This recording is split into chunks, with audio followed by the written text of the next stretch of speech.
দোতলা বাসের ফাঁক দিয়ে এই হোটেলটা দেখতে পাচ্ছেন, ড্যানিউবস হোটেল রিজেন্টস পার্ক। এই হোটেলটার আগে নাম ছিল ওয়েস্টমোরল্যান্ড হোটেল। আর কেন এই হোটেলটা এত বিখ্যাত, আমি জাস্ট ক্যামেরাটা ঘোরাই তাহলেই বুঝতে পারবেন। এটা হচ্ছে লর্ডস ক্রিকেট মাঠ। ওপরে যেটা ডিম্বাকৃতি ওটাই কিন্তু প্রেস বক্স, ওখানেই আমরা বসি। এটা হচ্ছে লর্ডস ক্রিকেট মাঠের নর্থ গেট, সাউথ গেটটা ওদিকে। কিন্তু আমি কেন এই হোটেলটা দেখাচ্ছি তার কারণ হচ্ছে আপনাদের বোঝানোর জন্য যে মাঠের প্রায় উল্টো দিকে, মানে আপনি ধরুন ইডেনগঞ্জে খেলা হচ্ছে আর মোহনবাগান মাঠ হচ্ছে হোটেল, সেটা যেরকম ব্যাপার হবে এটা তাই। কপিলরা 83 বিশ্বকাপ যখন জেতেন তখন তারা কিন্তু এই হোটেলেই ছিলেন। এই হোটেলটা তাই কপিল দেবের ওই টিমের কাছে ভীষণ পয়া হোটেল। এমনকি 1987-তে সুনীল গাভাস্কর যখন বাইসেন্টারি টেস্ট ম্যাচে সেঞ্চুরি পান তখন অবশিষ্ট বিশ্ব একাদশ টিমটা এই হোটেলেই ছিল। লর্ডসে সেঞ্চুরি করে গাভাস্কর ফেরত এসেছিলেন এখানে এবং একটা ইন্টারভিউ দিয়েছিলেন, আমার এখনও মনে আছে, 188 রানের উপর। নিজের কথা একবারও বলেননি, বলেছিলেন ইমরান খুব ভালো খেলেছে। এটা সেই বিখ্যাত লর্ডস ক্রিকেট মাঠ, এই সেই রাস্তা। আর এদিকে দেখুন ওয়েলিংটন হসপিটাল। এই হসপিটালটা দেখলে একটু মনটা খারাপ হয়ে যায়।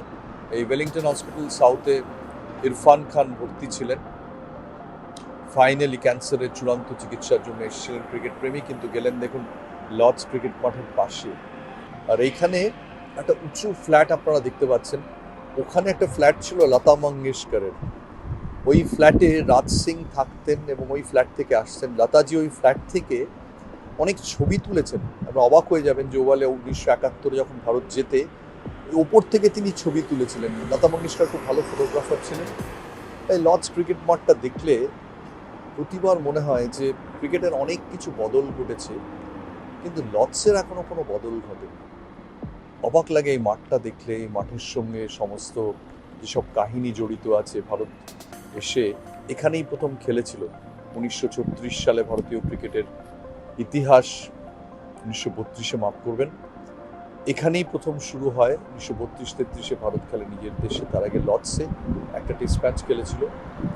মুস্তাক মার্চেন্ট দুর্দান্ত ব্যাটিং করেছিলেন এবং ভারত শুরুতে প্রতিপক্ষের বেশ কয়েকটা উইকেট ফেলে দিয়েছিল। লাল সিং দুর্দান্ত একটা রান আউট করেছিলেন, মোহাম্মদ ইসার দুর্ধর্ষ স্পেল করেছিলেন, যা দেখে ব্রিটিশ ক্রিকেট লিখিয়েরা বিস্মিত হয়ে যান। আর এই রাস্তাটা যেটা দেখাচ্ছে আপনার ড্যানিউবস হোটেল, এর বাদিকে যে রাস্তাটা শুরু হয়েছে সেটাই কিন্তু বেকার স্ট্রিট, মানে শার্লক হোমসের বিশ্ববিখ্যাত 221 বেকার স্ট্রিট, সেটা লর্ডস ক্রিকেট মাঠের এতটাই পাচ্ছে।